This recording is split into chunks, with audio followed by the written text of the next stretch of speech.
আরে মা বিনে বান্ধব নাই রে, মা বিনে বান্ধব নাই রে, এই যে সোনার দুনিয়ায়। ভেবে দেখো কি করছো এই মায়ের লাগিয়া, ভেবে দেখো কি করছো এই মায়ের লাগিয়া। মা বিনে বান্ধব নাই রে, মা বিনে বান্ধব নাই রে, এই যে সোনার দুনিয়ায়। ভেবে দেখো কি করছো এই মায়ের লাগিয়া। এ যুবক আমার বাবাজিরা, কোন বাবাকে ধমক মারছো রে, কোন মারে ধমক দিচ্ছ? যেই মা তুমি সন্তানকে 10 মাস 10 দিন গর্ভে ধারণ করলো, একটা মা যখন গর্ভে সন্তান ধারণ করে, ওই মাটা ঠিক মতো খেতে পারে না, ঠিক মতো ঘুমাতে পারে না। বাজান আমার 6 মাস 7 মাস 8 মাস যখন পার হয়, আপনারা লক্ষ্য করে দেখবেন মা বোনদের পেটগুলো আস্তে আস্তে বড় হয়। এমনিতে না, ওই মায়ের গর্ভে আল্লাহ তাআলা সন্তান যখন পাঠায়, সন্তানের আকৃতি যখন গঠন করে, তখন মায়ের পেটের মধ্যে থাইকা সন্তানটা আস্তে আস্তে বড় হয়। ওই সন্তানের হাত হয়, পাও হয়, নাক হয়, মুখ হয়, চোখ হয়, অল বডি কমপ্লিট হয়। এরপরে দেখবেন 10 মাস 10 দিন যখন পার হয়, এমন অনেক মায়ের হাত ফুলে যায়, পাও ফুলে যায়, শরীরের মধ্যে পানি আইসা যায়। আমাদের মতো সন্তানগুলাকে দুনিয়ার আলো বাতাস দেখানোর জন্য, আমাদের মতো সন্তানগুলারে দুনিয়ার আলো বাতাস দেখানোর জন্য একটা মা তার জীবনটাকে মৃত্যুর সাথে বাজি রাখে। কথা কোন ঠিক না বিঠে? মৃত্যুর সাথে পাঞ্জা লড়ে। অনেক সময় দেখা যায় ওই মা দুঃখিনীর যখন প্রসব ব্যথা হয়, বন্ধুরে,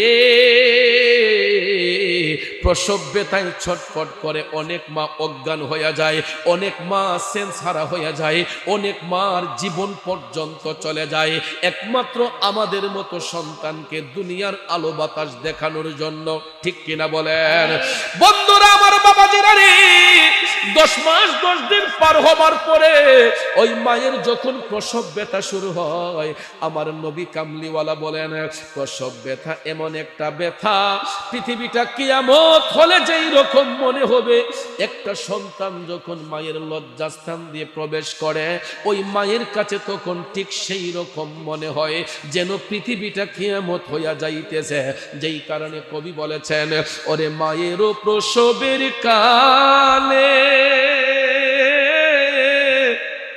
বুক ভেসে যায় নয়ন জলেরি, ও মা সন্তানের লইয়া কুলে ভুলে প্রসব যন্ত্রণা, দুঃখের দরদি আমার জনম দুঃখী মা, গর্ভধারিণী মা, জনম দুঃখিনী মা, দুঃখের দরদি আমার জনম দুঃখী মা। বন্ধু, মা দুঃখিনী মায়ের কাছে মনে হয়েছে যেন পৃথিবীটা কিয়ামত হইয়া যাচ্ছে। এত কষ্ট দিলাম, এত আঘাত দিলাম, কিন্তু ওই মহিলাটা, ভদ্র মহিলাটা আমাদের কোনো প্রতিবাদ করে নাই, বড় হইয়া কোনোদিন বলে নাই তুই আমার এই কষ্ট দিছ, সেই কষ্ট দিছ। মা কোনোদিন বলে নাই, বরঞ্চ সন্তানটা ভূমিষ্ঠ হওয়ার সাথে সাথে ওই ছেলের চেহারার দিকে তাকাইয়া মা তখন কয় না যে আমার ছেলে কালো হয়েছে, শ্যামবর্ণ হয়েছে, উজ্জ্বল বর্ণ হয়েছে, ফর্সা হয়েছে, আমার ছেলের নাক বোচা হয়েছে, কান বোচা হয়েছে। মা কিন্তু এই কথা বলে না। কালো সন্তানও যদি হয়, পেস কাটিংটা কালো যদি হয়, নাকটা যদি বোচা হয়, নাকটা যদি চোখা হয়, তারপরও দেখবেন মা কয় এটা চাঁদের চাইতো দামি। মায়ের কাছে সন্তান চাঁদের চাইতো দামি। এখানে কোনো কষ্ট শেষ নয়। আমরা মায়ের গর্ভে যখন ছিলাম তখনও কষ্ট দিয়েছি। দুনিয়াতে আসার পরে এই যে মাঘ মাসের শীতটা অতিবাহিত করতেছি, এ বন্ধুরা, বাবাজিরা, এই যে মাঘ মাসের শীতটা অতিবাহিত করতেছি, একটা কম্বল দিয়ে ঘুমানো যায় না, ঠান্ডা বাতাস গায়ের মধ্যে লাগে, তখন দেখবেন কম্বলটারে জোর কইরা ঘুমাই। ঠিক নিও বাজান? যত গাড়া করন যায়, পাতলা কম্বল দিয়ে ঘুমাতে পারি না। এই যে মাঘ মাসের শীত, আপনারা তাকাইয়া দেখেন কতগুলা কাপড় আমাদের গায়ের মধ্যে, শরীরটাকে গরম রাখার জন্য। কথা বলেন, শরীরটাকে গরম রাখার জন্য, সতেজ রাখার জন্য আমরা কতগুলা পোশাক গায়ের মধ্যে দিয়ে রাখছি যাতে ঠান্ডা গায়ের মধ্যে না লাগে। কিন্তু এই মাঘ মাসে শীতের মধ্যে যেই মায়ের গর্ভ থেকে সন্তান ভূমিষ্ঠ হয়েছে, বন্ধুরে ওই মাটার দিকে একটু খেয়াল করে দেখবেন। এই মাঘ মাসে শীতের মধ্যে মা সন্তানটারে শুকনা কাপড় পরাইয়া, মায়ের আঁচল দিয়া ঢাইকা সন্তানটারে যখন বুকের মাঝখানে ঘুম পাড়িয়েছে, মাঝ রাতে দেখা যায় সন্তান মায়ের কোলে প্রস্রাব করে দিয়েছে, পায়খানা করে দিয়েছে। দিছিনি? আমরা দিছিনি? আমরা দিছিনি? মাঝরাতে দেখা যায় সন্তান মায়ের কোলে প্রস্রাব করেছে, পায়খানা করে দিয়েছে। অন্য একটা মানুষ যদি ঘরে প্রবেশ করে, আইসা দেখবেন আমার মারে ধমক দিয়া কয়, কি গো মুখের মা, তোর ছেলে পেশাব করেছে, পায়খানা করেছে, দুর্গন্ধ লাগতেছে, নাকের মধ্যে কাপড় দিয়া ধরে। ঠিক নিও বাজান? যত সুচি পায়ে রূপ থাকুক না কেন, মা যত পরিষ্কারই থাকুক না কেন, বন্ধু যখন ওই মায়ের পেট থেকে সন্তানটা ভূমিষ্ঠ হইয়া মাঘ মাসে শীতের মধ্যে যখন ছেলেটা মায়ের কোলে প্রস্রাব করে, পায়খানা করে, ওই মা কিন্তু নাকে কোনো আতর লাগায় না, রুমের ভিতরে কোনো এক্সট্রা পারফিউম ব্যবহার করে না, এয়ার ফ্রেশনার ব্যবহার করে না। দুই হাতটা দিয়া, শুধু বাম হাত দিয়া নয়, ডান হাত বাম হাত উভয় হাত দিয়া দেখবেন মা সন্তানের পেশাব পরিষ্কার করে, পায়খানা পরিষ্কার করিয়া এই ঠান্ডা শীতের রাতে মা দেখবেন সন্তানটার একটা শুকনা কাপড় দিয়া পেঁচাইয়া ভিজা জায়গার মধ্যে মা চলে যায়, শুকনা জায়গার মধ্যে সন্তানটারে রাখে। ভিজা জায়গার মধ্যে মা যায়, শুকনা জায়গাটার মধ্যে সন্তানটারে রাখে। বন্ধু শুধু তাই নয়, অনেক সময় বাচ্চাদের গায়ে ঠান্ডা লাগে, নিউমোনিয়া হয়, অনেক বাচ্চাদের শ্বাসকষ্ট হয়। এই যে শীতের রাতে বাচ্চাদের নিউমোনিয়া হয়, শ্বাসকষ্ট হয়, দেখবেন একটা মাও আরাম করে বিছানার মধ্যে ঘুমায় না, না জানি সন্তানের গায়ে ঠান্ডা লেগে যায়। একটু পর পর দেখবেন মায়ের চোখ থেকে ঘুম চলে যায়, তাকাইয়া দেখে ছেলেটা ঠিক আছে নি, বাচ্চাটা ঠিক আছে নি, মেয়েটা ঠিক আছে কিনা। তখন দেখবেন মা নিজে কষ্ট কইরা হইল বাচ্চাটারে সুস্থ রাখার জন্য আল্লাহর কাছে নিজের জীবনটারে কোরবান করে দিতে চাই। ঠিক কিনা বলেন? ওরে হাতে পায়ে তেল মাইখা মায় দিল শক্ত করি, প্রসাব পায়খানায় আমি মায়ের কোলে করি, তবু না মারা হইল ভিজল গুয়ে মুতে, আমার শুকনায় রাখিয়া মাই থাকে ভিজাতে। ঠিক না বিঠে? আরে অসুখ হইলে দেখি চায়া আমার মাই রইছে বিছানায় বহিয়া রে, বলে আমায় আল্লাহ যাও বলয়া সন্তানের নিও না, দুঃখের দরদি আমার জনম দুঃখে মা মাগো, গর্ভধারিণী মা জনম দুঃখিনী মা, দুঃখের দরদি আমার জনম দুঃখী মা। বন্ধুরা আমার, বাবাজিরা গো, এবার চিন্তা করে দেখেন মা কেমন দায়িত্বশীল। আমি সন্তানের যাতে কষ্ট না হয়, সন্তানের যাতে গায়ে আঘাত না হয়, সন্তানের যাতে গায়ে ঠান্ডা না লাগে, নিউমোনিয়া না হয়, মা সারা রাত বিছানার মধ্যে ঘুমাই না, ছটফট করে। বন্ধুরে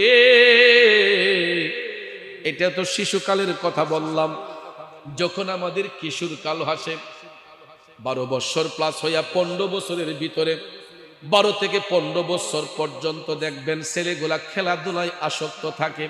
ঠিক নিমিয়া? খেলাধুলা করতে গিয়ে দেখবেন ই ফুলারে মাইরা দেয়, ই শরীরে মাইরা দেয়, ইটার লোকে কাজা লাগে, হিটার লোকে কাজা লাগে, লাগে না? বাড়ির মাঝে নালি সেই মা দেখবেন এটারে কন্ট্রোল করে। কথা কোন ঠিক না?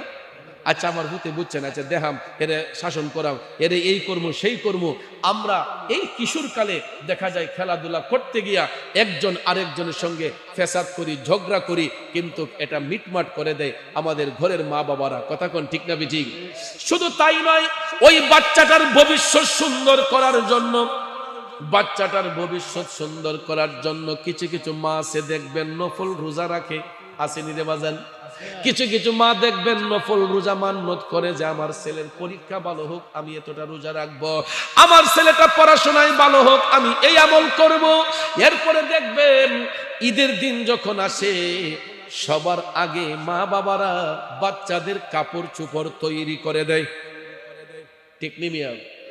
যেই দিন আমার আপনার 1 টাকা ইনকামিং সোর্স ছিল না, ওই দিন আমরা যখন নিজেকে নিয়ে ব্যস্ত থাকতাম মা বাবার পকেটের দিকে আমরা তাকায় থাকতাম যে আব্বা আম্মা আমাদেরকে কাপড় দিবে, নিজের কাপড়টা আগে কেনার জন্য রেডি হয়ে যেতাম। আব্বা আম্মা ফিনছে কিনা হিডা চিন্তা করতাম না, আমরা নিজেরই নিয়ে চিন্তা করতাম। এই যে সামনে রমজানের ঈদ আসতেছে, মাহে রমজান আসতেছে, দেখবেন কতগুলা বাচ্চা মা বাবার কাছে আগে ভাগেই বাইনা ধরে রাখে, আমার আজ এইবার এইটা দেওয়ান লাগবো, আমার এইবার এই জুতা এত দামের দেওয়ান লাগবো, কাপড়টা এত দামের দেওয়ান লাগবো। আগে ভাগেই দেখবেন মা বাবার সাথে কন্ট্রাক্ট করে ফেলে। ঠিক না ঠিক? মা বাবা কি রাগ করে নাকি খুশি হয়? ফিট মরে এক ফুট বাচ্চা লো ইনশাল্লাহ তোমার এত দামেরই দিব। পকেটে যদি পয়সা নাও থাকে, মায়ের কাছে 1 টাকা যদি নাও থাকে, বাচ্চার মুখের দিকে তাকাইয়া কোনোদিন ওই বাচ্চারে মা কষ্ট দিতে চাই না। আমরাও যখন সিঙ্গেল লাইফ কাটাইতাম তখন ভাইয়ার আমার নিজেকে নিয়ে ব্যস্ত থাকতাম, কেমনে দামি পাঞ্জাবিটা পরবো, কেমনে দামি জুতাটা কিনবো। এখন যখন নিজেরাও সন্তানের বাবা হয়েছি, আগে সন্তানদের চিন্তাই করি। ছোট্টবেলা হয়তো বুঝতাম না, এখন বুঝি যে আমরা যখন ছোট্ট ছিলাম আমাদের মা বাবারও তো আমাদের নিয়ে এই চিন্তা করছে। এরে বন্ধু,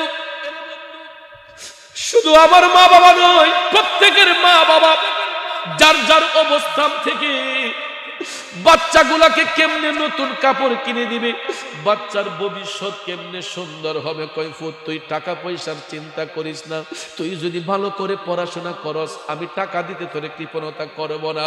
এই রকম কিছু কিছু মা বাবা আছে দেখবেন 1 টাকা ইনকামিং সোর্স না থাকার পরেও বাচ্চার ভবিষ্যৎ সুন্দর করার জন্য প্রয়োজন হলে আরেকজনের কাছ থেকে ধার নিয়া নিজের বাচ্চাদের পড়াশোনার খরচ জোগায়া দেয়। ঠিক না বেঠিক? এই যে ছোট্ট থেকে বড় করলো একজন মা, ছোট্ট থেকে বড় করতে করতে এমন একটা সময় তাদের কপালে যখন সুখ আসার কথা, এমন সময় দেখা যায় বাবাটা অসুস্থ হইয়া যায়, মাটা অসুস্থ হইয়া যায়, পেটে সমস্যা হয়, কোমরে সমস্যা হয়, হাড়ে সমস্যা হয়। ঠিক নিমিয়া? এই যে আমরার পিছনে খাটতে খাটতে এমন একটা সময় আসে, আমরা যখন বড় হই তখন মা বাবারা যখন সুখের সময় আসে, এমন সময় দেখা যায় অনেক বাবা অসুস্থ হইয়া যায়, অনেক মা অসুস্থ হইয়া বিছানায় পড়ে যায়। কথা কোন ঠিক না? আমরা তখন কি করি? আল্লাহ তাআলা শিখাইয়া দিছে, ওয়াখফিজ লাহুমা জানাহাজ যুল্লি মিনার রাহমা, তোমরা উভয় হাত দিয়া মা বাবার সেবা করো। কিন্তু আমরা উভয় হাত দিয়া সেবা করব দূরের কথা, উপযুক্ত হওয়ার পরে অনেক সন্তান আছে কথায় কথায় বাবারে ধমক মারে, কথায় কথায় মারে ধমক মারে, আছে না নাই? আরে মা বিনে বান্ধব নাই রে, মা বিনে বান্ধব নাই রে, এই যে সোনার দুনিয়ায় ভেবে দেখো কি করছো এই মায়ের লাগিয়া, ভেবে দেখো কি করছো এই মায়ের লাগিয়া। মা বিনে বান্ধব নাই রে, মা বিনে বান্ধব নাই রে, এই যে সোনার দুনিয়ায় ভেবে দেখো কি করছো এই মায়ের লাগিয়া। বন্ধুরে ও বাবাজিরা আমার, উপযুক্ত হবার পরে কিছু কিছু সন্তান যখন রোজগারি হয়, টাকাওয়ালা হয়, এমন সময় দেখবেন মা বাবা তারে শোক কইরা আল্লাহ দেখাইয়া একটা বিবাহ শাদী করায়। ঠিক না বেঠিক? ছেলে উপযুক্ত হয়েছে, মা বাবার দায়িত্ব তাকে বিবাহ বন্ধনে আবদ্ধ করা। শরীয়ত সম্পন্নভাবে, শরীয়ত সম্মতভাবে যখন নেকাহের বন্ধনে আবদ্ধ করা হয়, আমার মা বোনরা রাগ করবেন না। এক ছোট বোনরা যারা বিবাহ করে স্বামীর বাড়িতে এসেছেন, কথাটা শুনে রাগ করবেন না। কিছু কিছু মেয়ে আছে শ্বশুর বাড়িতে আসলে পরে স্বামীকে কানে কানে কয়, তোমার মা বাবা নিয়ে খাওয়া আমার পক্ষে সম্ভব না। আসেনি? এদের বিহেভে বোঝা যায়, আচার আচরণে বোঝা যায় যে এরা মনে হয় এই বাড়িটা আগে বাগে এরা ঠিকঠাক করে রাখছে। কথা কোন ঠিক না ঠিক? কিন্তু একটা সংসার সাজাতে যাইয়া, একটা সংসার সাজাতে যাইয়া ঘরের যিনি কর্তা, একজন গার্জেন, অভিভাবক বাবাটা তিল তিল করে একটা সংসারকে সুন্দর করে সাজায়। ওই মা তিল তিল করে তার সংসারটাকে সুন্দর কইরা সাজায়, কিন্তু রেডিমেড ভাবে আইসা কই তোমার মা বাপ নিয়ে খাওয়া আমার পক্ষে সম্ভব আছে না নাই? আমি সেবা করলে তোমার করাম, তোমার মা বাপের খাটনি হার বললে আইসি আসেনি এমন? এই আমার বোনেরা, ছোট বোনরা, তোমাদের পায়ে হাত ধরে বলবো রে, দুনিয়াটা ধার উদ্ধারের জায়গা রে বোন। আজকে হয়তো তুমি এই বাড়ির নতুন বধূ হয়ে আসছো, একদিন তুমি এই বাড়িতে শাশুড়ি হইবা, ঠিক না বেঠিক?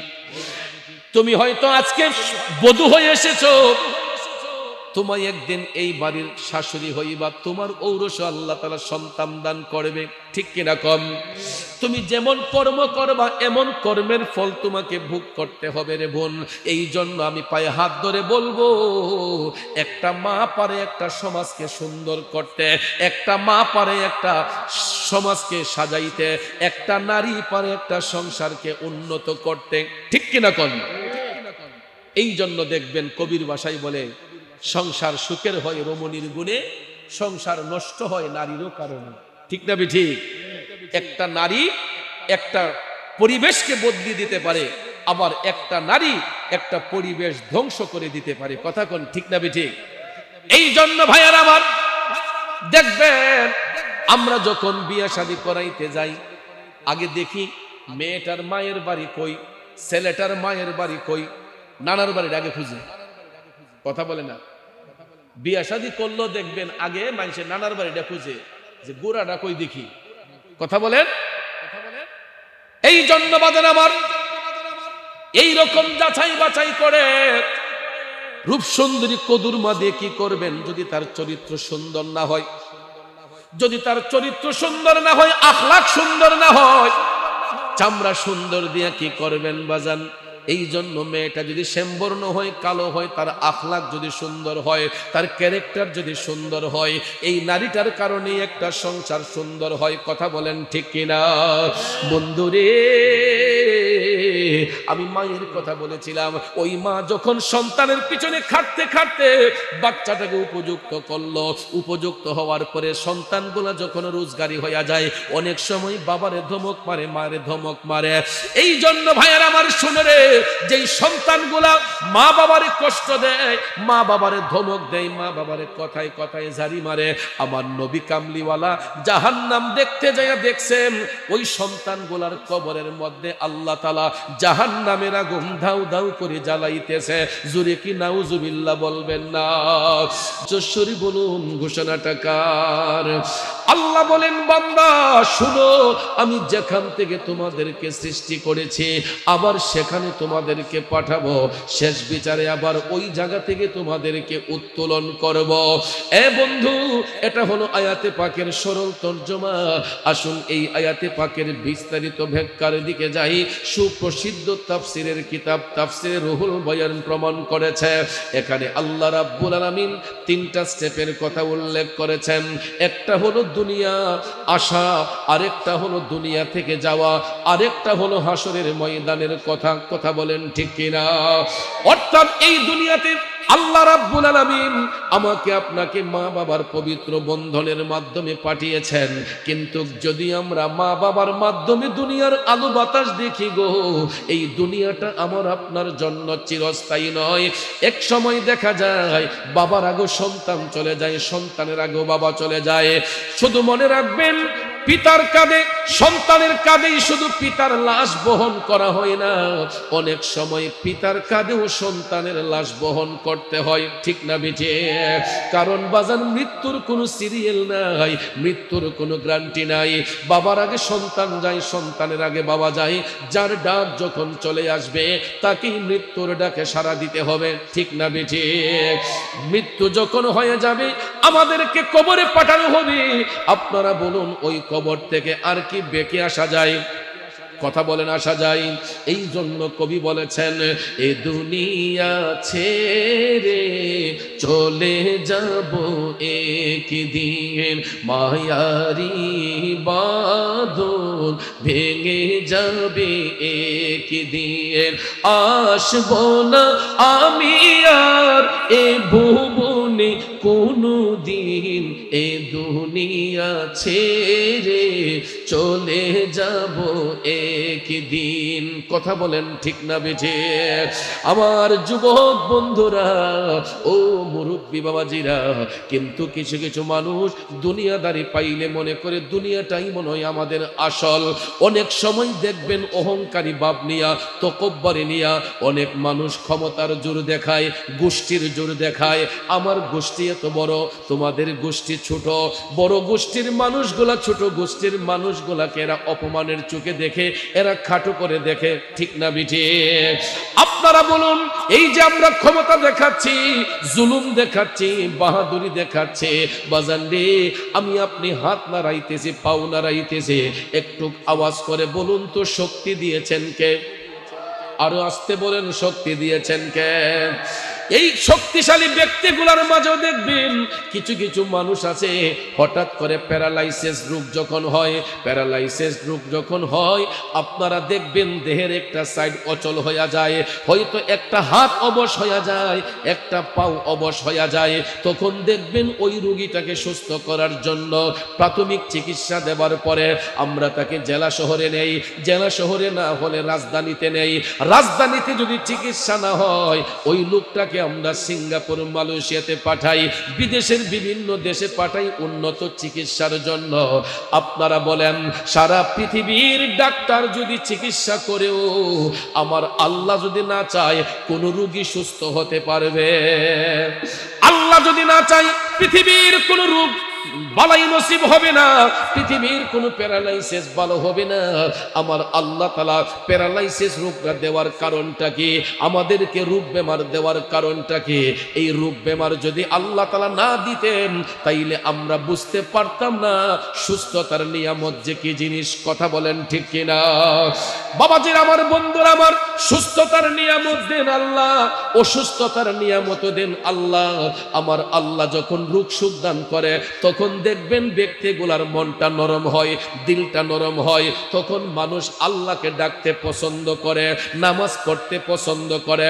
কিন্তু লোকগুলা যখন সুস্থতার নিয়ামত পায়, সুস্থতার নিয়ামত পাইয়া দেখবেন অনেক লোকগুলা অহংকারী রিয়ার বসে, তকব্বরের বসে, এরা ইবাদতের দিকে দাবিত হতে চায় না, আল্লাহর ভয় অন্তরে রাখতে চায় না। এরা ক্ষমতার জোর দেখায়া মানুষ হত্যা করতে দ্বিধা করে না, মানুষ খুন করতে দ্বিধা করে না। এই জন্য আল্লাহ কই, বান্দা তুমি যতই ক্ষমতা দেখাচ্ছ না কেন, তুমি যতই বাহাদুরি দেখাইতেছ না কেন, আমি আল্লাহ যেখান থেকে তোমাকে সৃষ্টি করেছি সেখানের মধ্যেই পাঠাবো, শেষ বিচারে আবার ওই জায়গা থেকে তোমাকে উত্তোলন করব। এই জন্য বাজান, যত বাড়ি গাড়ি দালান কোঠা আছে না কেন, এই সব কিছু বিলীন হয়ে যাইব, গোটা পৃথিবীটা হাসরের মাঠ হয়ে যাবে। কি হয়ে যাবে? এই যে গড় বাড়ি, গাছপালা, তরুলতা কিছুই থাকবে না, সব কিছু কুল্লু মান আলাইহা ফান, সব কিছু আমার আল্লাহ বিলীন করে দিবেন, অস্তিত্বই থাকবে না এই দালান কোটা বিল্ডিং এর, সব কিছু বিলীন হয়ে যাবে। গোটা পৃথিবীর মাঠ হাসরের ময়দান কায়েম হবে, আর ওই হাসরের মাঠে আল্লাহ রাব্বুল আলামিন হবেন হাকিম, আর শ্রেষ্ঠ মুনাজির হবেন রহমাতাল লিল আলামিন। জোরে জোরে কন্যা সুবহানাল্লাহ। ওই ওই দিন আমার নবীর সুপারিশ ছাড়া কোন সুপারিশ আল্লাহর কাছে গ্রান্টেড হবে না। ওই দিন আমার নবীর সুপারিশ ছাড়া কোন সুপারিশ আমার আল্লাহর কাছে গ্রান্টেড হবে না। এই জন্য আমরা নবী নবী কইয়া কান্দি, নবীর প্রেমী এই জন্য আমরা সুন্নিরা কান্দে, কারণ নবী নবী কইরাই আমার মরণ যেন হয় গো, নবী নবী কইরাই আমার মরণ যেন হয়। ভাইরে ওই মরণে পাইব শান্তি, ওই মরণে পাইব শান্তি, থাকবে না রে ভয়, নবী নবী কইরাই আমার মরণ যেন হয় গো, নবী নবী কইরাই আমার মরণ যেন হয়। কথা বলেন ঠিক কিনা? কারণ বাবাজি ওই নবী কামলিওয়ালা আমাদেরকে কবরের শিক্ষা দিয়েছেন, হাসরের শিক্ষা দিয়েছেন, মিজানের শিক্ষা দিয়েছেন, জান্নাত জাহান্নামের সংবাদ আমার নবী দিয়েছেন। বড় আফসোস লাগে, দুঃখ লাগে, এমন একটা পবিত্র মাস আমাদের নিকট আগমন করেছে, আমরা মুসলমানের সন্তান হইয়া এই মাসটার নাম জানি না, এই মাসটাকে সম্মান দিতে জানি না। এ মুসলমানের সন্তানরা, আপনাদেরকে যদি আমি জিজ্ঞেস করি বাংলা মাসের নাম বলেন, ঠাস ঠাস করে বলে দিবেন। যদি বলি ইংরেজি মাসের নাম বলেন, ঠাস ঠাস করে বলে দিবেন। আমি 100% গ্যারান্টি দিয়ে বলতে পারবো, এখানে যারা আছেন এখানে অর্ধেকেরও বেশি মানুষ আরবি 12 মাসের নামটা ঠিক মতো বলতে পারবেন না। ঠিক কিনা কোন? দুঃখ লাগে ওই জায়গায়। আমরা পৃথিবীর শ্রেষ্ঠ জাতি, আমরা মুসলমান, মুসলমান হওয়ার পর আমরা আরবি 12 মাসের নাম জানি না। বাজানো এমন একটা সম্মানিত মাস আমাদের নিকট আগমন করেছে, প্রত্যেকটা মাস সম্মানিত, প্রত্যেকটা রাত সম্মানিত। এরই মধ্যে কিছু কিছু রাতকে, কিছু কিছু মাসকে আল্লাহ তাআলা স্পেশাল ভাবে মর্যাদান্বিত করেছেন। এই মর্যাদান্বিত মাসের মধ্যে একটা মাস হলো মাহে রজব মাস। এই হাদিস শরীফে রাসূল বলেছেন রাজাবু শাহরুল্লাহ, রজব হলো আল্লাহ তাআলার মাস। কার মাস? রজব হলো আল্লাহর মাস। কারণ ওই মাসে এমন একটা রাত আছে রে বন্ধু, এই রজব মাসের 27 তারিখ রাতটা আমার আল্লাহ তাআলা আপন হাবিবের সঙ্গে দিদার করার জন্য বেছে নিয়েছিলেন। সুবহানাল্লাহ কোন? যেমন আজকে এই মেহারিয়া আমিরিয়া মুরাদিয়া খানকা শরীফের মানুষগুলা মেজবান, আর যারা মেহমান আসছে এরা হলো মেহমান। ঠিক না বেঠিক? যিনি ওয়াজ করতে আসছেন তিনি মেহমান, আর আমরা হলাম মেজবান। কথা কোন ঠিক কিনা? আমরা মেজবানরা মেহমানকে সম্মান দেওয়ার জন্য এখানে প্যান্ডেল করেছি, লাইটিং করেছি, আলোক সজ্জা করেছি। ঠিক কিনা কোন? কত সুন্দর লাইটিং করা হয়েছে, আলোক সজ্জা করা হয়েছে। আমার আল্লাহ রজব মাসের 26 তারিখ দিবাগত রাত 27-এর রজনীতে ওই রাতের মেজবান ছিলেন আল্লাহ, মেহমান ছিলেন আমার নবীজি। এই জন্য কবি বলেছেন আমরা বড়ই ভাগ্যবান, মোদের রাসূল আল্লাহর মেহমান।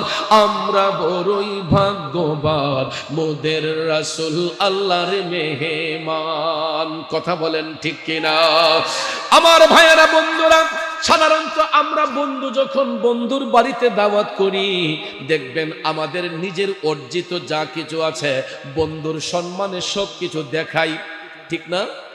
আমি যদি একটা ফ্যাক্টরি করি, আমি যদি একটা হ্যাচারি করি, আমার বন্ধুকে দাওয়াত করে যে দোস্ত একটা জিনিস করছি আসেন আপনাদের দেখাই, তখন দেখবেন হাইটা হাইটা আমাদের অর্জিত যা কিছু আছে, ব্যবসা বাণিজ্য চাকরি সব কিছু নিয়ে হাইটা হাইটা দেখাই যে আমি এটা করেছি, এটা করেছি। কথা কোন ঠিক না? রজব মাসের 26 তারিখ দিবাগত রাত 27-এর রজনীতে মেজবান ছিলেন আল্লাহ, মেহমান ছিলেন আমার নবীজি। মেজবান মেহমানকে দাওয়াত করার কারণ হলো আমার আল্লাহর কুদরতি কালামে যত আশ্চর্যান্বিত বিষয় আছে সব কিছু আপন হাবিবকে দেখানো এবং জানানো। শুধু দুনিয়ার বিষয় নয়, আরশ কুরসি লৌহ কলমের বিষয় নয়, আল্লাহর গোটা সৃষ্টি জগতে যতটা জগৎ সমূহ আছে বাজান, সমস্ত জগতের যত আশ্চর্যান্বিত বিষয় আছে সব কিছু আপন হাবিবকে দেখাইবার জন্য, জানাইবার জন্য আল্লাহ রাব্বুল আলামিন ফেরেশতা জিবরাইল আলাইহিস সালামের মাধ্যমে দয়াল নবীর কাছে ইনভাইট পাঠিয়েছিলেন, দাওয়াত পাঠিয়েছিলেন। ওই দিনের স্পেশাল মেহমান আমার নবীজি, আর মেজবান হলেন রাব্বুল আলামিন, আর মেহমান হলেন রাহমাতাল লিল আলামিন। সুবহানাল্লাহ। কোন কেমন মেজবান, কেমন মেহমান? মেজবানের লকব হলো রাব্বুল আলামিন, মেহমানের লকব হলো রাহমাতাল লিল আলামিন। সুবহানাল্লাহ কি বলবেন না বন্ধুরে? এই জন্য কবি বলেছেন রজবের 27 তারিখে দয়াল নবী মেরাজে যান, আমি পাপী অপরাধী গাইব কি নবীজির শান। ইয়া রাসূলুল্লাহ ইয়া হাবিবাল্লাহ ইয়া রাসূলুল্লাহ ইয়া হাবিব। জিবরাইল হলেন খাদিম, যাবেন নবী আরশে আজিম, দুলহা সেজে দয়াল নবী বোরাকেতে পা ওঠান, দুলহা সেজে দয়াল নবী বোরাকেতে পা ওঠান, আমি পাপী অপরাধী গাইব কি নবীজির শান। ইয়া রাসূলুল্লাহ ইয়া হাবিব, বলুন ইয়া রাসূলুল্লাহ ইয়া হাবিবাল্লাহ ইয়া রাসূলুল্লাহ। মসজিদুল আকসাতে গিয়া দেখেন নবী কুল আম্বিয়া, ইমাম হয়ে নূর নবীজি 2 রাকাত নামাজ পড়ান। সুবহানাল্লাহ। কোন আমার আল্লাহ কেমন মেজবান, মেহমানকে ইনভাইট করিয়া সমস্ত আম্বিয়া কেরামগণকে আমার আল্লাহ মসজিদুল আকসার মধ্যে হাজির করলেন। কারণ হলো আমার নবী যে সশরীরে মেরাজে গিয়েছেন, যাতে পৃথিবীর কোন নবী পয়গম্বর অস্বীকার করতে না পারেন, কোন নবী রাসূল যাতে অস্বীকার করতে না পারেন, ডকুমেন্টারি স্বরূপ আমার আল্লাহ মসজিদুল আকসার মধ্যে সমস্ত আম্বিয়া কেরামকে আল্লাহ উপস্থিত করালেন। ওই দিন সমস্ত আম্বিয়া কেরাম ছিলেন মুক্তাদি, আর আমার নবী ছিলেন ইমামুল আম্বিয়া। কথা কোন ঠিক কিনা? সমস্ত আম্বিয়াদের ইমাম। এই জন্য আমার নবীকে বলা হয় ইমামুল মুরসালিন, ইমামুল আম্বিয়া। কথা বলেন ঠিক না বেঠিক?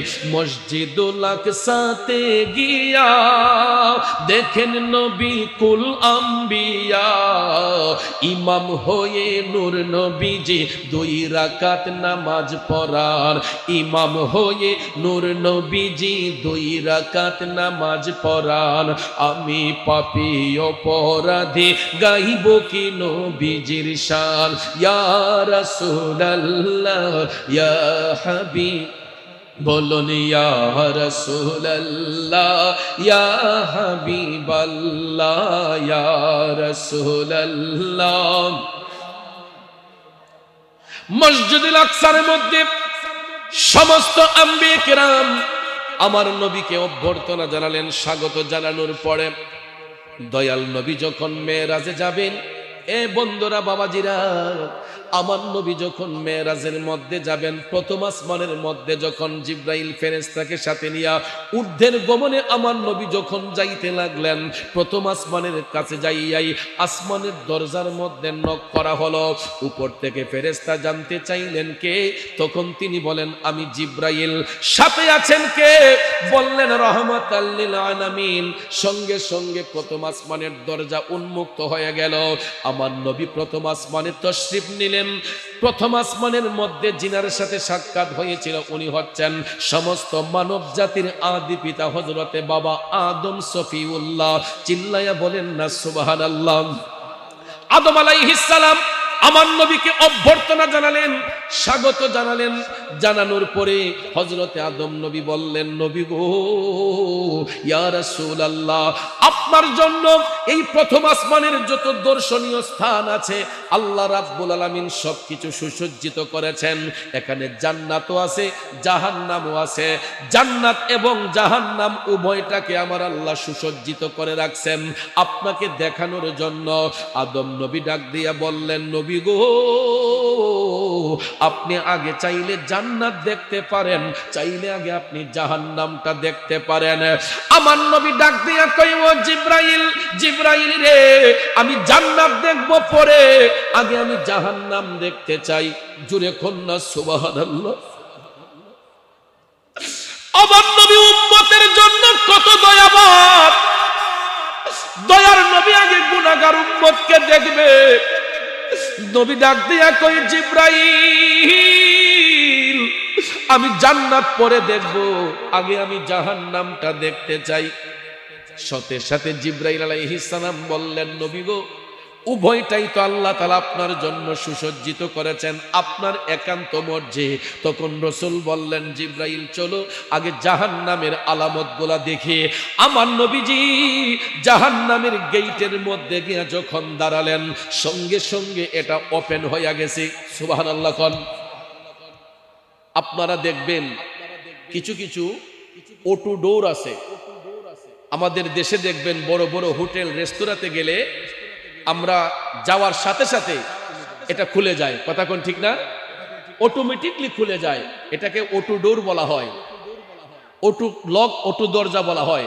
এটা খুলতে হয় না। দেখবেন মানুষ গিয়া সাথে সাথে গেলেই আমাদের শরীরের স্ক্যানার যখন আমাদের শরীরের সাথে যখন এড হয়ে যায়, এটা অটোমেটিকলি খুলে যায়। কথা কোন ঠিক না বেঠিক? এই যে অটো লক, অটো ডোর যে বানানো হলো, বিজ্ঞানীরা এটা কি গবেষণা করে বানাইলেন? বিজ্ঞানীকে যদি প্রশ্ন করা হয়, বিজ্ঞানী ভাই আপনি কি রিসার্চ করলেন, কোন জিনিসটা আপনি রিসার্চ কইরা এই অটো ডোরের আবিষ্কার করেছেন? বিজ্ঞানী আপনাকে স্পষ্ট করে বলে দিবে, আমার দয়াল নবী যখন জান্নাত এবং জাহান্নামের গেটের সামনে গিয়ে যখন দাঁড়িয়েছিলেন, তখন দরজা কেউ খুলে দিতে হয় নাই, আমার রাসূল দাঁড়ানোর সাথে সাথে এটা ওপেন হয়ে গেছে। কারণ মেহমান কেমন মেহমান? তিনি আল্লাহর মেহমান, আল্লাহর হাবিব। এই হাবিবের সম্মানে আল্লাহ তাআলা সবকিছু ওপেন রেখেছেন, খোলা রেখেছেন। দয়াল নবী আমার জাহান্নামের গেটের সামনে গিয়ে দাঁড়ালেন, অটোমেটিকলি দরজাটা খোলা হয়ে গেছে। আমার নবীজি জাহান্নাম দেখতে যাইয়া প্রথমে দেখতেছেন নাকের মধ্যে দুর্গন্ধ লাগতেছে। কি লাগতেছে? জাহান্নামের মধ্যে দুর্গন্ধ। হঠাৎ করে নবীজি জাহান্নামের মধ্যে প্রবেশ করে ডান পাশে তাকালেন। আমার কামলিওয়ালা নবী তাকাইয়া দেখতেছেন কিছু কিছু লোক দেখা যাচ্ছে, এরা নিজের শরীরের গোশতগুলা নিজে চাবাইয়া চাবাইয়া খাচ্ছে। জোরে কি নাউজুবিল্লাহ বলা যাবে না? নবীজির চোখের পানি মোবারক টপ টপ করে ঝরতে লাগলো। আমার নবীটা কান্না করতেছেন। জিবরাইল আলাইহিস সালাম ডাক দিয়া বলে, নবী গো,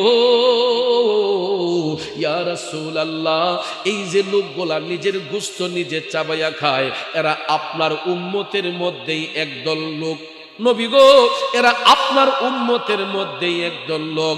এরা দুনিয়ার জমিনে মানুষের উপর জুলুম করত, এরা মানুষকে হত্যা করত, এরা এতিমের সম্পদ গ্রাস করত, এরা মানুষকে নিয়ে পরনিন্দা করত, এরা মানুষের গীবত করত। আছে না নাই? আরো জোরে, আরো জোরে। কম না বেশি? নিজের নামে খবর নাই, অন্যকে নিয়ে সমালোচনাকারী লোকের অভাব নাই। নিজের নামের কোনো খবর নাই, নিজের আমলের খবর নাই, আরেকজনকে দোষারোপ করার লোকের কোনো অভাব নাই।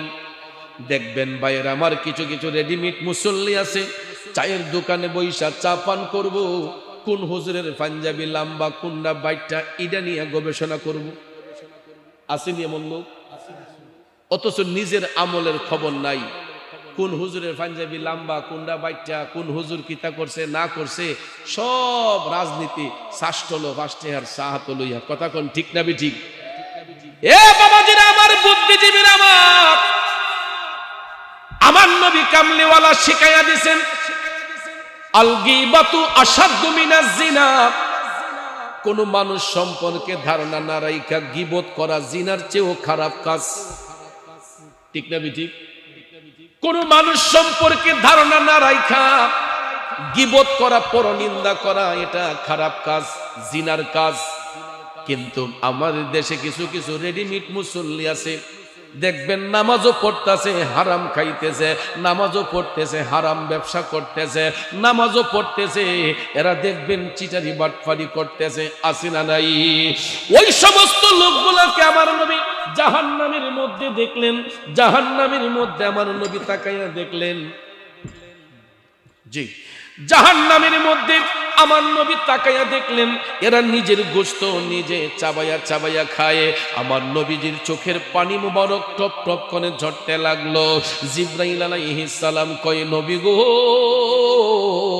এরা আপনার উম্মতের মধ্যেই একদল লোক, দুনিয়ার জমিনের মধ্যে এরা জুলুম করত, নির্যাতন করত, এতিমের সম্পদ গ্রাস করত, পরনিন্দা করত। তাইলে বলুন ভাইয়ের আমার, এই প্রকৃতির লোক আমাদের দেশের মধ্যে আছে না নাই? নবীজি আর একটু সামনে গেলেন, মেরাজের রাতে জাহান্নাম দেখতে যাইয়া আর একটু সামনে গিয়া দেখতেছেন। এই যুবক পোলাপানরা একটু মনোযোগ দিয়া শোনেন, নবীজি আর একটু সামনে যাইয়া দেখতেছেন, বিদ্রুপের মতো কান্নার শব্দ শোনা যাচ্ছে। কারা যেন বিদ্রুপের মতো কান্না করতেছে। এদের কবরের মাটি ফাইটা আগুনের ফুলকিগুলা লাফাইয়া লাফাইয়া উপর দিকে উঠতেছে। নাউজুবিল্লাহ কোন। দেখবেন অগ্রাহীন মাসও, যেটা আমরা বাউইসা দান বলি, এই বাউইসা দানের খেরের মধ্যে আগুন লাগাই দিলে মাঝে মাঝে দেখবেন লাফাইয়া লাফাইয়া আগুনের তাপে ফুলকিগুলা উপর দিকে উঠে। ঠিক না? উঠে না? আমাদের এলাকায় আমি দেখেছি যে খেরের পাড়ায় আগুন লাগাই দিলে ওই যে জমিনের মধ্যে যে খেরগুলা থাকে, এগুলার মধ্যে চাষাবাদ করার জন্য আবার ওই ছাইগুলা নাকি জমিনে বল হয়, এই জন্য অনেক সময় খেরের মধ্যে আগুন লাগাই দিলে পুরা জমিনটা যখন জ্বলে আগুনের ফুলকিগুলা লাফাই লাফাই উপর দিকে উঠে। ঠিক না? আমার নবীজি জাহান্নামের মধ্যে প্রবেশ করে দেখতেছেন কিছু কিছু কবরের মাটি ফাইটা আগুনের ফুলকিগুলা লাফাইয়া লাফাইয়া উপর দিকে উঠতেছে, আর কবরের ভিতরে কারা যেন বিদ্রুপের মতো কান্না করতেছে। নবী আমার কান্দে, জিবরাইল আলাইহিস সালাম ডাক দিয়া বলতেছেন, নবী গো, এরাও আপনার উম্মতের মধ্যে একদল লোক। ইয়া রাসূলুল্লাহ, এরা দুনিয়ার জমিনে এদের মা বাবার উপর হাত উঠাইতো, এদের মা বাবারে কষ্ট দিত, কথায় কথায় এরা মা বাবারে ধমক মারত। আপনারা বলুন, এই রকম সন্তান আমাদের দেশে আছে না নাই? এক যুবক আমার বাবাজিরা, কোন বাবাকে ধমক মারছ রে? কোন মারে ধমক দিচ্ছ? যেই মা তুমি সন্তানকে 10 মাস 10 দিন গর্ভে ধারণ করলো, একটা মা যখন গর্ভে সন্তান ধারণ করে, ওই মাটা ঠিক মতো খেতে পারে না, ঠিক মতো ঘুমাতে পারে না। বাজান আমার, 6 মাস 7 মাস 8 মাস যখন পার হয়, আপনারা লক্ষ্য করে দেখবেন মা বোনদের পেট গুলো আস্তে আস্তে বড় হয়। এমনিতে না, ওই মায়ের গর্ভে আল্লাহ তাআলা সন্তান যখন পাঠায়, সন্তানের আকৃতি যখন গঠন করে, তখন মায়ের পেটের মধ্যে থাইকা সন্তানটা আস্তে আস্তে বড় হয়।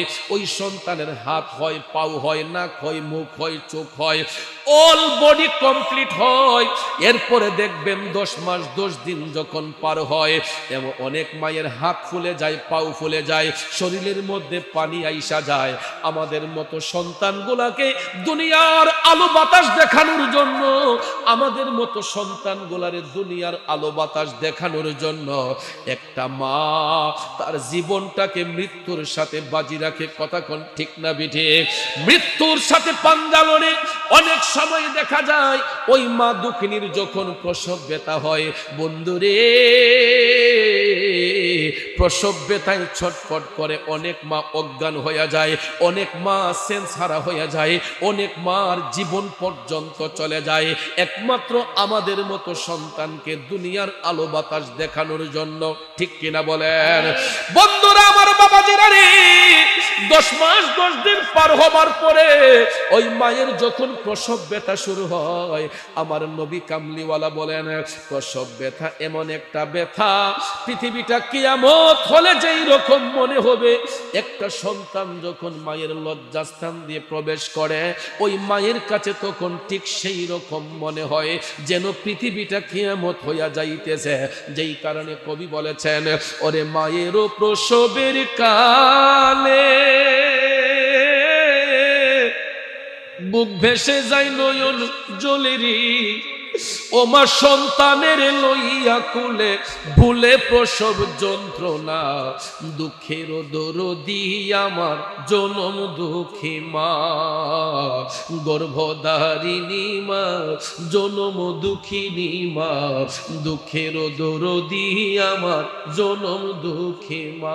বন্ধু, মা দুঃখিনী মায়ের কাছে মনে হয়েছে যেন পৃথিবীটা কিয়ামত হইয়া যাচ্ছে, এত কষ্ট দিলাম, এত আঘাত দিলাম, কিন্তু ওই মহিলাটা, ভদ্র মহিলাটা আমাদের কোনো প্রতিবাদ করে নাই, বড় হইয়া কোনোদিন বলে নাই তুই আমার এই কষ্ট দিছ, সেই কষ্ট দিছ। মা কোনোদিন বলে নাই, বরঞ্চ সন্তানটা ভূমিষ্ঠ হওয়ার সাথে সাথে ওই ছেলের চেহারার দিকে তাকাইয়া মা তখন কয় না যে আমার ছেলে কালো হয়েছে, শ্যামবর্ণ হয়েছে, উজ্জ্বল বর্ণ হয়েছে, ফর্সা হয়েছে, আমার ছেলের নাক বোচা হয়েছে, কান বোচা হয়েছে। মা কিন্তু এই কথা বলে না। কালো সন্তান যদি হয়, পেস কাটিংটা কালো যদি হয়, নাকটা যদি বোচা হয়, নাকটা যদি চোখকা হয়, তারপরও দেখবেন মা কয় এটা চাঁদের চাইতো দামি। মায়ের কাছে সন্তান চাঁদের চাইতো দামি। এখানে কোনো কষ্ট শেষ নয়। আমরা মায়ের গর্ভে যখন ছিলাম তখনও কষ্ট দিয়েছি, দুনিয়াতে আসার পরে এই যে মাঘ মাসের শীতটা অতিবাহিত করতেছি। বন্ধুরা, বাবাজিরা, এই যে মাঘ মাসের শীতটা অতিবাহিত করতেছি, একটা কম্বল দিয়ে ঘুমানো যায় না, ঠান্ডা বাতাস গায়ের মধ্যে লাগে, তখন দেখবেন কম্বলটারে জোর কইরা ঘুমাই। ঠিক নিও বাজান, যত গাড়া করন যায় পাতলা কম্বল দিয়ে ঘুমাতে পারি না। এই যে মাঘ মাসের শীত, আপনারা তাকাইয়া দেখেন কতগুলা কাপড় আমাদের গায়ের মধ্যে, শরীরটাকে গরম রাখার জন্য। কথা বলেন, শরীরটাকে গরম রাখার জন্য, সতেজ রাখার জন্য আমরা কতগুলা পোশাক গায়ের মধ্যে দিয়ে রাখছি যাতে ঠান্ডা গায়ের মধ্যে না লাগে। কিন্তু এই মাঘ মাসে শীতের মধ্যে যেই মায়ের গর্ভ থেকে সন্তান ভূমিষ্ঠ হয়েছে, বন্ধুরে,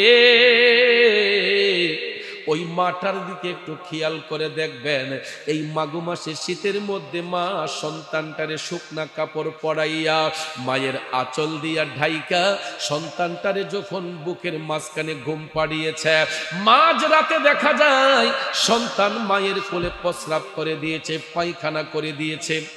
দিছিনি? আমরা দিছিনি? আমরা দিছিনি? মাঝরাতে দেখা যায় সন্তান মায়ের কোলে প্রস্রাব করেছে, পায়খানা করে দিয়েছে। অন্য একটা মানুষ যদি ঘরে প্রবেশ করে, আইসা দেখবেন আমার মারে ধমক দিয়া কয়, কি গমুকের মা, তোর ছেলে পেশাব করেছে, পায়খানা করেছে, দুর্গন্ধ লাগতেছে, নাকের মধ্যে কাপড় দিয়া ধরে। ঠিক নিও বাজান?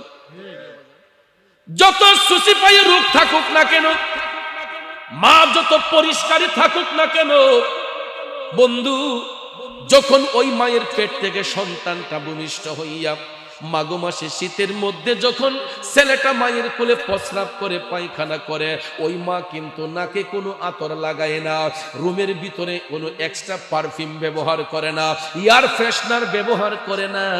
দুই হাতটা দিয়া, শুধু বাম হাত দিয়া নয়, ডান হাত বাম হাত উভয় হাত দিয়া দেখবেন মা সন্তানের পেশাব পরিষ্কার করে, পায়খানা পরিষ্কার করিয়া এই ঠান্ডা শীতের রাতে মা দেখবেন সন্তানটার একটা শুকনা কাপড় দিয়া পেঁচাইয়া ভিজা জায়গার মধ্যে মা চলে যায়, শুকনা জায়গার মধ্যে সন্তানটারে রাখে। ভিজা জায়গার মধ্যে মা যায়, শুকনা জায়গাটার মধ্যে সন্তানটারে রাখে। বন্ধু শুধু তাই নয়, অনেক সময় বাচ্চাদের গায়ে ঠান্ডা লাগে, নিউমোনিয়া হয়, অনেক বাচ্চাদের শ্বাসকষ্ট হয়। এই যে শীতের রাতে বাচ্চাদের নিউমোনিয়া হয়, শ্বাসকষ্ট হয়, দেখবেন একটা মাও আরাম করে বিছানার মধ্যে ঘুমায় না, না জানি সন্তানের গায়ে ঠান্ডা লেগে যায়। একটু পর পর দেখবেন মায়ের চোখ থেকে ঘুম চলে যায়, তাকাইয়া দেখে ছেলেটা ঠিক আছে নি, বাচ্চাটা ঠিক আছে নি, মেয়েটা ঠিক আছে কিনা। তখন দেখবেন মা নিজে কষ্ট কইরা হইল বাচ্চাটারে সুস্থ রাখার জন্য আল্লাহর কাছে নিজের জীবনটারে কোরবান করে দিতে চাই, ঠিক কিনা বলেন?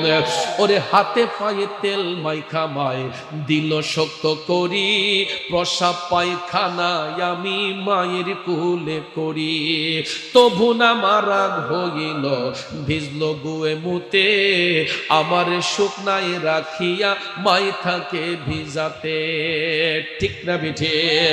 আরে অসুখ হইলে দেখি চায়া আমার মাই রইছে বিছানায় বহিয়া রে, বলে আমায় আল্লাহ যাও গলইয়া সন্তানের নিও না, দুঃখের দরদি আমার জনম দুঃখে মা মাগো, গর্ভধারিণী মা জনম দুঃখিনী মা, দুঃখের দরদি আমার জনম দুঃখী মা। বন্ধুরা আমার, বাবাজিরা গো, এবার চিন্তা করে দেখেন মা কেমন দায়িত্বশীল। আমি সন্তানের যাতে কষ্ট না হয়, সন্তানের যাতে গায়ে আঘাত না হয়, সন্তানের যাতে গায়ে ঠান্ডা না লাগে, নিউমোনিয়া না হয়, মা সারা রাত বিছানার মধ্যে ঘুমাই না, ছটফট করে। বন্ধুরে এটা তো শিশুকালের কথা বললাম, যখন আমাদের কিশোর কাল আসে 12 বছর প্লাস হইয়া 15 বছরের ভিতরে, 12 থেকে 15 বছর পর্যন্ত দেখবেন ছেলেগুলা খেলাধুলায় আসক্ত থাকে, ঠিক নিমিয়া? খেলাধুলা করতে গিয়ে দেখবেন ই ফুলারে মাইরা দেয়, ই শরীরে মাইরা দেয়, ইটার লোকে কাজ্জা লাগে, হিটার লোকে কাজ্জা লাগে, লাগে না? বাড়ির মাঝে নালি সেই মা দেখবেন ইটারে কন্ট্রোল করে, কথা কোন ঠিক না? আচ্ছা আমার ভূতে বুঝছেন, আচ্ছা দেখাম এরে শাসন করাম, এরে এই কর্ম সেই কর্ম। আমরা এই কিশোর কালে দেখা যায় খেলাধুলা করতে গিয়া একজন আরেকজনের সঙ্গে ফেসাদ করি, ঝগড়া করি, কিন্তু এটা মিটমাট করে দেয় আমাদের ঘরের মা বাবারা, কথা কোন ঠিক না বিজি? শুধু তাই নয়, ওই বাচ্চাটার ভবিষ্যৎ সুন্দর করার জন্য, বাচ্চাটার ভবিষ্যৎ সুন্দর করার জন্য কিছু কিছু মা আছে দেখবেন নফল রোজা রাখে, আসেনি রে বাজান? কিছু কিছু মা দেখবেন নফল রোজা মান্নত করে যে আমার ছেলের পরীক্ষা ভালো হোক আমি এতটা রোজা রাখবো, আমার ছেলেটা পড়াশোনায় ভালো হোক আমি এই আমল করব। এরপরে দেখবেন ঈদের দিন যখন আসে সবার আগে মা বাবারা বাচ্চাদের কাপড় চোপড় তৈরি করে দেয়, ঠিক নি মিয়া? যেই দিন আমার আপনার 1 টাকা ইনকামিং সোর্স ছিল না, ওই দিন আমরা যখন নিজেকে নিয়ে ব্যস্ত থাকতাম, মা বাবার পকেটের দিকে আমরা তাকায় থাকতাম যে আব্বা আম্মা আমাদেরকে কাপড় দিবে, নিজের কাপড়টা আগে কেনার জন্য রেডি হয়ে যেতাম। আব্বা আম্মা ফিনছে কিনা হিটা চিন্তা করতাম না, আমরা নিজেরই নিয়ে চিন্তা করতাম। এই যে সামনে রমজানের ঈদ আসতেছে, মাহে রমজান আসতেছে, দেখবেন কতগুলা বাচ্চা মা বাবার কাছে আগে ভাগেই বাইনা ধরে রাখে, আমার আজ এইবার এইটা দেওয়ান লাগবো, আমার এইবার এই জুতা এত দামের দেওয়ান লাগবো, কাপড়টা এত দামের দেওয়ান লাগবো। আগে ভাগেই দেখবেন মা বাবার সাথে কন্ট্রাক্ট করে ফেলে, ঠিক না ঠিক? মা বাবা কি রাগ করে নাকি খুশি হয়? ফিট মরে এক ফুট বাচ্চা লো, ইনশাল্লাহ তোমার এত দামেরই দিব। পকেটে যদি পয়সা নাও থাকে, মায়ের কাছে 1 টাকা যদি নাও থাকে, বাচ্চার মুখের দিকে তাকায়া কোনোদিন ওই বাচ্চারে মা কষ্ট দিতে চাই না। আমরাও যখন সিঙ্গেল লাইফ কাটাইতাম তখন ভাইয়ার আমার নিজেকে নিয়ে ব্যস্ত থাকতাম, কেমনে দামি পাঞ্জাবিটা পরবো, কেমনে দামি জুতাটা কিনবো। এখন যখন নিজেরাও সন্তানের বাবা হয়েছি, আগে সন্তানদের চিন্তাই করি। ছোট্টবেলা হয়তো বুঝতাম না, এখন বুঝি যে আমরা যখন ছোট্ট ছিলাম আমাদের মা বাবারও তো আমাদের নিয়ে এই চিন্তা করছে। এরে বন্ধু, শুধু আমার মা বাবা নয়, প্রত্যেকের মা বাবা যার যার অবস্থান থেকে বাচ্চাগুলাকে কেমনে নতুন কাপড় কিনে দিবে, বাচ্চার ভবিষ্যৎ কেমনে সুন্দর হবে। কই ফুট তুই টাকা পয়সার চিন্তা করিস না, তুই যদি ভালো করে পড়াশোনা করস আমি টাকা দিতে তোরে কৃপণতা করব না। এই রকম কিছু কিছু মা বাবা আছে দেখবেন একটা টাকা ইনকামিং সোর্স না থাকার পরেও বাচ্চার ভবিষ্যৎ সুন্দর করার জন্য প্রয়োজন হলে আরেকজনের কাছ থেকে ধার নিয়া নিজের বাচ্চাদের পড়াশোনার খরচ জোগায়া দেয়। ঠিক না বেঠিক? এই যে ছোট্ট থেকে বড় করলো একজন মা, ছোট্ট থেকে বড় করতে করতে এমন একটা সময় তাদের কপালে যখন সুখ আসার কথা, এমন সময় দেখা যায় বাবাটা অসুস্থ হইয়া যায়, মাটা অসুস্থ হইয়া যায়, পেটে সমস্যা হয়, কোমরে সমস্যা হয়, হাড়ে সমস্যা হয়। ঠিক নিমিয়া? এই যে আমরার পিছনে খাটতে খাটতে এমন একটা সময় আসে, আমরা যখন বড় হই তখন মা বাবারা যখন সুখের সময় আসে, এমন সময় দেখা যায় অনেক বাবা অসুস্থ হইয়া যায়, অনেক মা অসুস্থ হইয়া বিছানায় পড়ে যায়। কথা কোন ঠিক না? আমরা তখন কি করি? আল্লাহ তাআলা শিখাইয়া দিছে ওয়াখফিজ লাহুমা জানাহাজ যুল্লি মিনার রাহমা, তোমরা উভয় হাত দিয়া মা বাবার সেবা করো। কিন্তু আমরা উভয় হাত দিয়া সেবা করব দূরের কথা, উপযুক্ত হওয়ার পরে অনেক সন্তান আছে কথায় কথায় বাবারে ধমক মারে, কথায় কথায় মারে, ধমক মারে। আছে না নাই?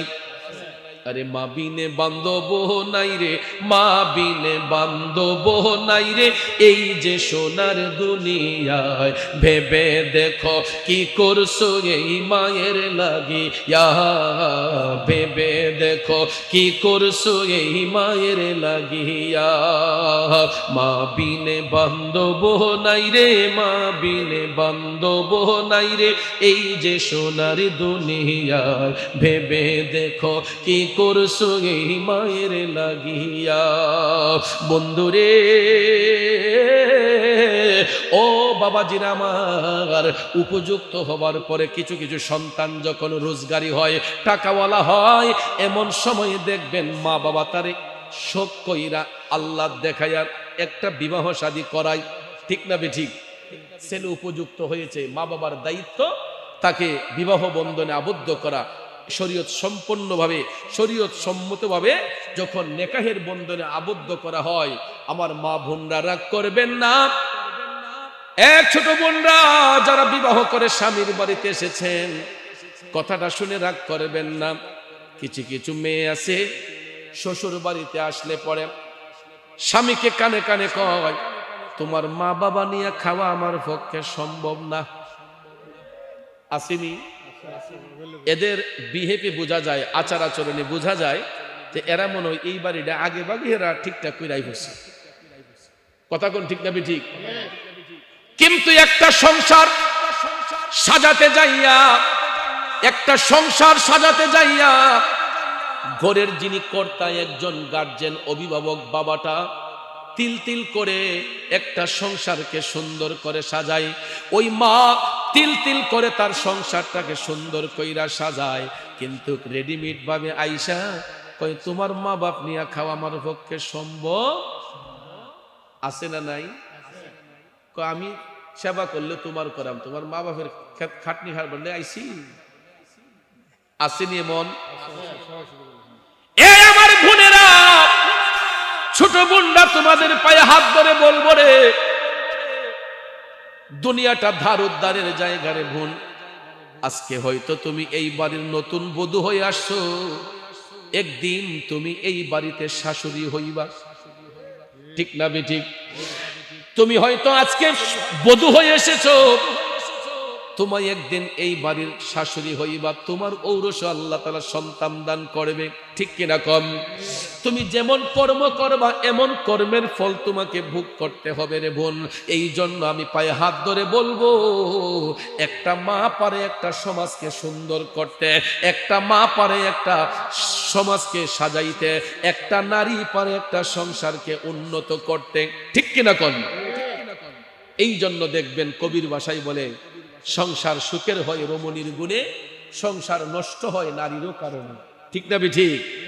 একটা নারী একটা পরিবেশকে বদলে দিতে পারে, আবার একটা নারী একটা পরিবেশ ধ্বংস করে দিতে পারে। কথা কোন ঠিক না বেঠিক? এই জন্য ভাইয়ার আমার দেখবেন আমরা যখন বিয়ে শাদী করাইতে যাই আগে দেখি মেয়েটার মায়ের বাড়ি কই, ছেলেটার মায়ের বাড়ি কই, নানার বাড়ির আগে খুঁজে। কথা বলে না? বিয়ে শাদী করলো দেখবেন আগে মানুষের নানার বাড়িটা খুঁজে যে গোড়াটা কই দেখি। কথা বলেন?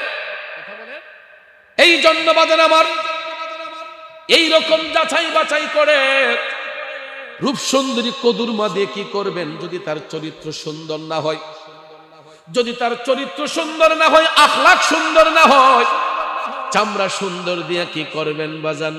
এই জন্য মেয়েটা যদি শ্যামবর্ণ হয়, কালো হয়, তার আখলাক যদি সুন্দর হয়, তার ক্যারেক্টার যদি সুন্দর হয়, এই নারীটার কারণে একটা সংসার সুন্দর হয়। কথা বলেন ঠিক কিনা?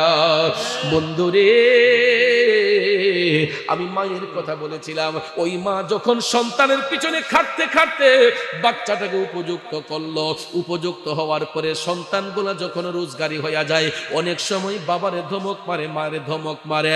এই জন্য ভাইয়ার আমার শুনে রে, যেই সন্তানগুলা মা বাবারে কষ্ট দেয়, মা বাবারে ধমক দেয়, মা বাবারে কথায় কথায় ঝাড়ি মারে, আমার নবী কামলিওয়ালা জাহান্নাম দেখতে যাইয়া দেখছেন ওই সন্তানগুলার কবরের মধ্যে আল্লাহ তাআলা জাহান্নামের আগুন ধাউ ধাউ করে জ্বালাইতেছে। জোরে কি নাউজুবিল্লাহ বলবেন না? আর এখন দোয়ার সময়, দোয়ার আগে যেহেতু আমি যুগের উপরে, দেড় যুগের উপরে মেহারি গ্রামে আসতেছি, চলাফেরা করতেছি, মোটামুটি আমি অনেকেই চিনি। অনেক পোলাপান যারা মেহারির বাহিরে থাকেন রিজিকের তাল্লাশে, হয়তো অনেকরে নাও চিনতে পারি, আবার অনেকেই চিনি।